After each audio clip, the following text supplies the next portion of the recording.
എല്ലാ ഭക്തജനങ്ങൾക്കും എൻ്റെ നമസ്കാരം. അയ്യപ്പനെ കണ്ടെത്തിയ സ്ഥലം എവിടെയാണ്? കാട്ടിൽ ഒരു ദിവ്യ ശിശു എന്നെ കണ്ടെത്തുകയായിരുന്നു രാജാവ്. അപ്പോൾ ആ സ്ഥലത്തെക്കുറിച്ച് പറയുന്നത് സിരിയാല മണ്ഡലം ശ്രീപരിമല എന്നാണ്. സിരിയാല മണ്ഡലം എന്ന് പദം മുറിച്ച് നമ്മൾ അർത്ഥം പരിശോധിച്ചാൽ കാണുന്നത് പ്രകാശമുള്ള സ്ഥലം. സിരിയാല മണ്ഡലമാണ്, അതായത് ഋഷി മണ്ഡലമാണ്, അല്ലെങ്കിൽ സന്യാസിമാരെ കൂട്ടമായി താമസിച്ചിരുന്ന സ്ഥലമാണ്.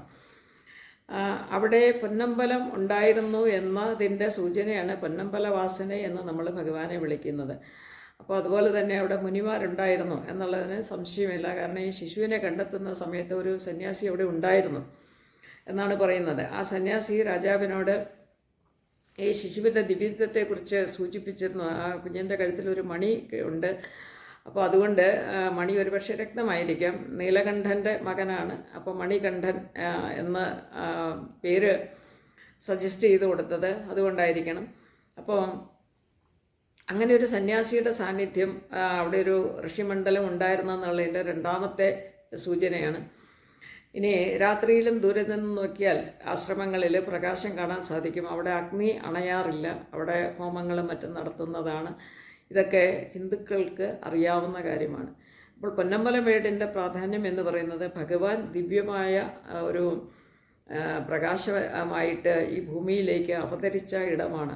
അതിൻ്റെ ഓർമ്മയ്ക്കാണ് നമ്മൾ ഇന്നും അവിടെ ജ്യോതി തെളിയിക്കുന്നത്.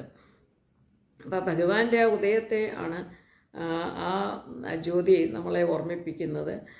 അപ്പോൾ ഹിന്ദുക്കളെ സംബന്ധിച്ചിടത്തോളം ഈ മകരജ്യോതിയും പൊന്നമ്പലമേടും ഭഗവാനുമൊക്കെ ഈ കലിയുഗത്തിൽ നമ്മളുടെ രക്ഷയ്ക്കായിട്ട് വന്നിട്ടുള്ളതാണ്. നമ്മളുടെ ഏറ്റവും വലിയ ഒരാശ്രയ കേന്ദ്രമാണ്. ഇന്ന് കാണുന്ന ഒരുപാട് പ്രശ്നങ്ങളിൽ നിന്ന് നമ്മളെ രക്ഷിക്കുന്ന ഒരു ശക്തിയുടെ ഒരു ഊർജത്തിൻ്റെ ഉറവിടമാണ് ശബരിമല. അപ്പോൾ അതുകൊണ്ട് ശബരിമലയെക്കുറിച്ച് 100,000 കള്ളത്തരങ്ങൾ പറഞ്ഞാലും അതൊന്നും വിലപ്പോവില്ല, അതൊന്നും വിശ്വസിക്കേണ്ട ആവശ്യമില്ല. നമ്മൾ ഭഗവാനിൽ വിശ്വസിക്കുക എന്നാണ് എനിക്ക് എല്ലാവരോടും പറയാനുള്ളത്. നന്ദി, നമസ്കാരം.